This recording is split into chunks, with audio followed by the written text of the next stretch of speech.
Welcome to Board Game Archaeologists, where we play time-worn games from the past. I'm Hunter. I'm Rob. And today we're looking at Skittle-Bowl. Skittle-Bowl, the ancient game called alley skittle or nine-pin, in the late 1700s became a tabletop game made of wood usually.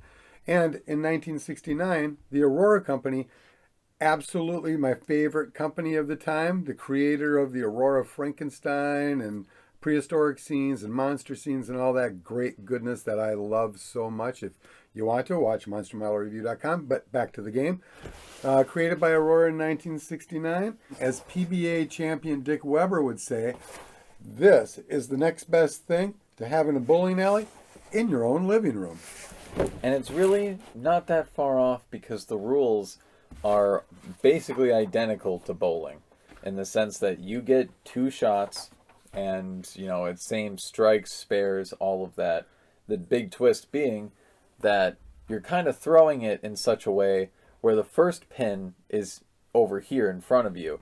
And so the rules go that you essentially have to make sure that when you throw, you don't cross this boundary, and it has to go around the pole. Yep, and as long as you don't go around the pole, you can actually try to get your spare. Oh, sorry, you got to get up there. You can even kind of come at an angle as long as you don't cross that, threshold. In bowling rules, you can find all over the internet, but basically it's a point system. If you get a spare, you add 10 to the next one. If you get a strike, you add both next balls to the next one. But you can find those rules all over the place. You can download and print out copies on many different websites. This was actually on the Skittle-Bowl website that had the actual rules. Since I don't have the rules in the score pad, I went and printed some out.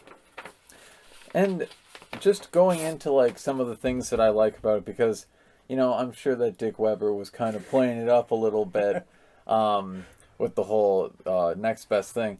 But there is kind of something that's nice about having it so bowling everyone kind of knows fundamentally if you've played it before. And so to bring the same general rules, it's very easy to pick up. And so I really like that about it. Right, and it teaches basic math. It's a good math teacher, And there is a system to rules that way. But I think one thing that's really cool about it, if we want to go into pros and cons, one of the things is you can change the rules so dramatically almost any way you want. You can play it where you have to hit 1 pin at a time, and when you hit 2, game's over. You can do it, you have 3 chances to get to a certain score, be it 100 or 200. There's almost unlimited ways you can play this game. And similarly to a lot of other games we've played, it's very good with drunk people and children.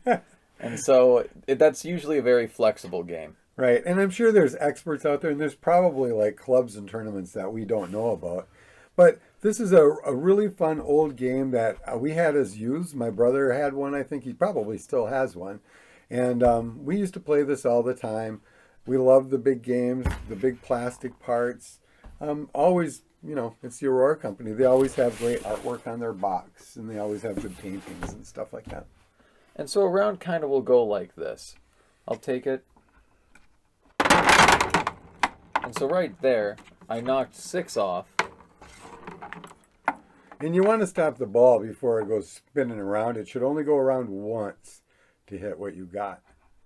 All right, and so that would be, you would have gotten your 6 for the first one and 1 for the second one. All right, and then I would go, the next person would go. And then I would score 1, 2, 3, 4. And I get to go again. And I'll stop it before it hits any more. And I got 3 more. And we also have another bowling game coming right up after this one. So don't be surprised if you see pretty much the exact same rule system. Well, thanks for watching. Yeah, and if you want to know more about us, check us out at toyarchaeology.com. You can also find us on Facebook. And don't forget to subscribe to us on YouTube. We'll see you next time. Bye. Bye.